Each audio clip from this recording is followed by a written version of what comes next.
Articulé autour d'une séance plénière, le Forum Affaires France-Israël a fait émerger de nouveaux acteurs.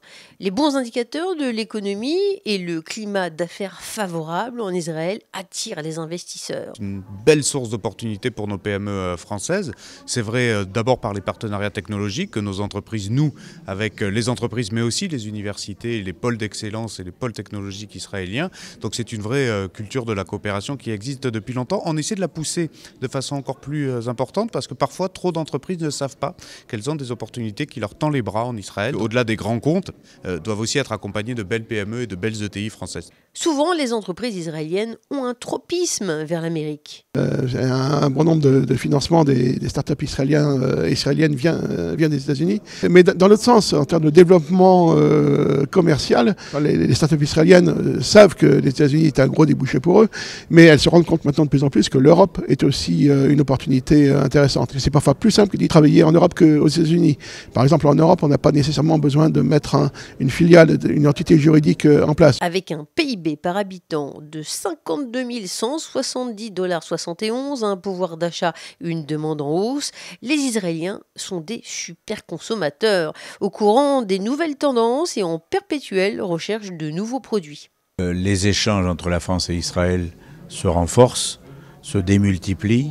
Les accords d'Abraham ont ouvert des perspectives. Des investissements considérables sont lancés dans les infrastructures, l'énergie, l'agriculture. We developed 3 LRT lines right now. L'année dernière, le gouvernement a investi lourdement dans de nombreuses industries pour développer l'infrastructure ferroviaire. À Jérusalem, où on a développé 3 lignes et il y a un nouveau projet de métro, il va y avoir beaucoup d'appels d'offres. À Tel Aviv, la plus grande ville, on va offrir une nouvelle ligne, notamment avec Alstom. Le projet de métro est le plus grand dans le monde, 150 km sous terre. C'est aussi grand que le Grand Paris. Le projet de métro est considérable, de 40 à 50 milliards d'euros sur 20 ans. Le gouvernement va subventionner une grande partie de ce projet. Dans l'accroissement des flux entre Israël et France, l'agriculture joue un rôle extrêmement important.